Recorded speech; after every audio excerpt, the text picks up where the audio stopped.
At this time, we're going to review collections in epics. Collections is a type of variable that can store multiple number of records. For example, list can store multiple number of account objects records. So let us now have a detailed overview of all collection types. Lists.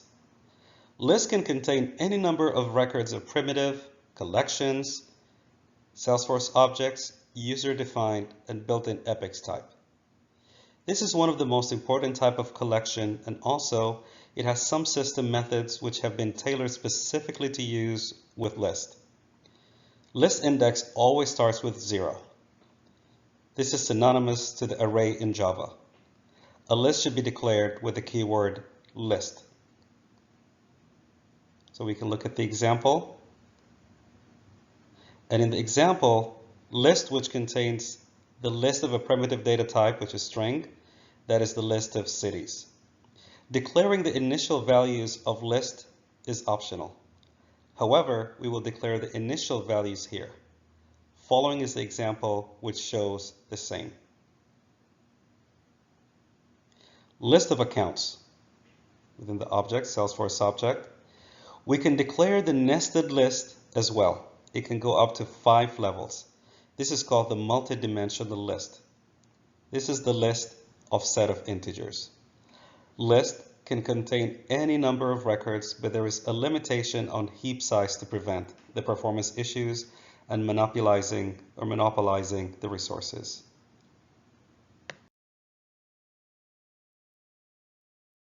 Now we'll be discussing methods for lists.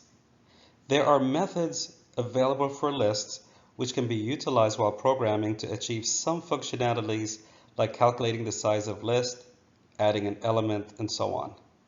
Following are some most frequently used methods. Number 1, size. Number 2, add. Number 3, get. Number 4, clear. And number 5, set. So the example demonstrates the use of all of these methods. Size, add, get, clear, and set.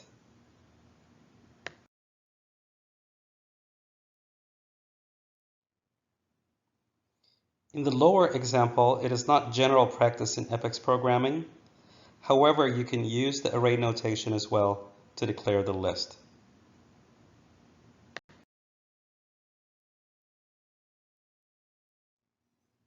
Now let's discuss sets. A set is a collection type which contains multiple number of unordered unique records. A set cannot have duplicate records. Like lists, sets can be nested. We do have an example, and we'll be defining the set of products which company is selling. And then we do have the methods for sets. Set does support methods which we can utilize while programming as shown in the lower example, where we are extending the above example.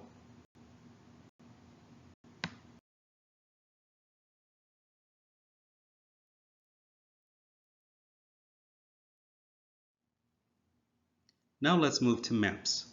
It is a key value pair which contains the unique key for each value. Both key and value can be of any data type. We do have the example, and the following example represents the map of the product name with the product code. Methods for maps. Following are a few examples which demonstrate the methods that can be used with map.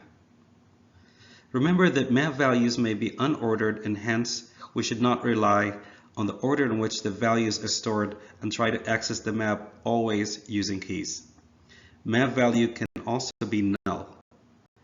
Map keys, when declared strings, are case sensitive. For example, ABC uppercase and ABC lowercase will be considered as different keys and treated as unique.